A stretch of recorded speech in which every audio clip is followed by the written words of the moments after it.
Hello Jazzy, today is not Monday because I have work on Monday after a 2 weeks holiday, so I'm going to need some time to get used to having an actual schedule. So since we are doing the friendship question series, I might as well answer back the question that you did last Friday. And the question is, what do I appreciate about you in our friendship? I've flattered you so many times now.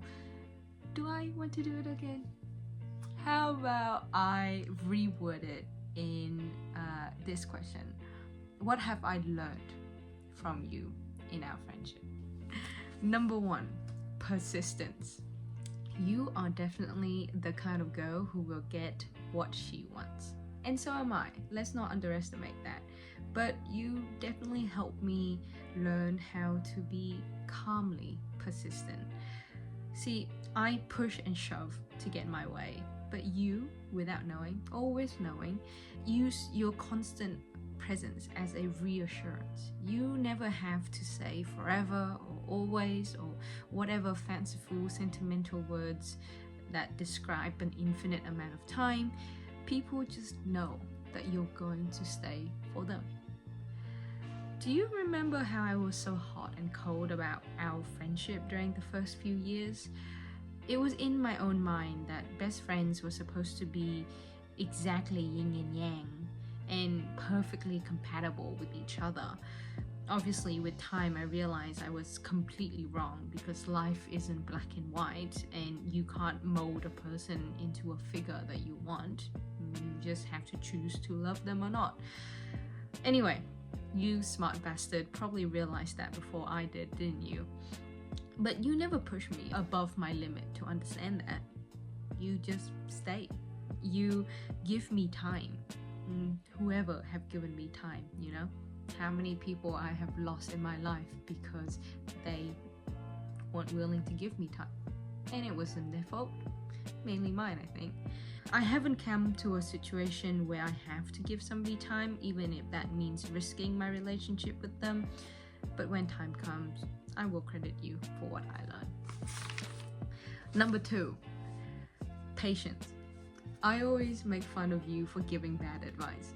It's not that terrible, but I do think that your talents lie in your listening skill. See, I have plenty of friends and my mother to give me well-written, coherent advice.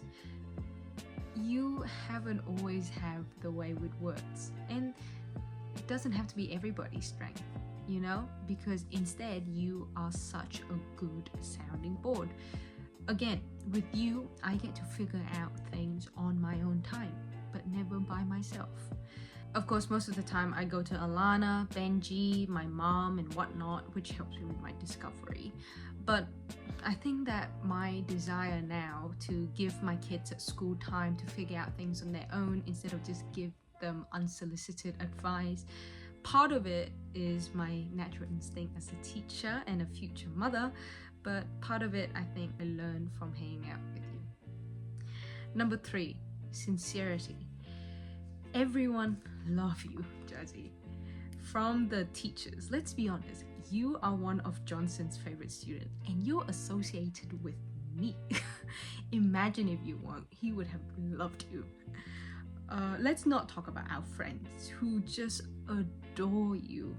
It took me a year and a half to even get Lucas to respect me. Our posh straight as an arrow grandfather have a standard up here, and you know who is the person who meet it? You. Oh, and then there's also people who hang out with you or know you through me. They love you also. I feel like they love you more than they love me. We have Sue, we have Linda, we have Mom, we have Vun, we have Shirley. I could go on and on and on. But most importantly, strangers just connect to you like a magnet field because you're sincere. You don't just pick up any strangers you can and try to be friends with them. They find you. I do admit my desperation for adopting people have given me great opportunities, but meeting so many strangers and making so many acquaintances, I feel like I lose myself in all the civility. Seeing the way you deal with people make me realize that having a close group of friends really matters, and being sincere to them matters even more. That to say, you so need to text your friends back because you suck at maintaining contact and communication with anyone other than me. Sincerity can only go so far if you don't see them at all. There you go. I ended up flattering you anyway because you just deserve it, mate. And also, I'm really good at it. I never once stopped believing that you're the better person in this friendship though, and I'll continue to try and meet that standard. I will see you on Friday, Jody.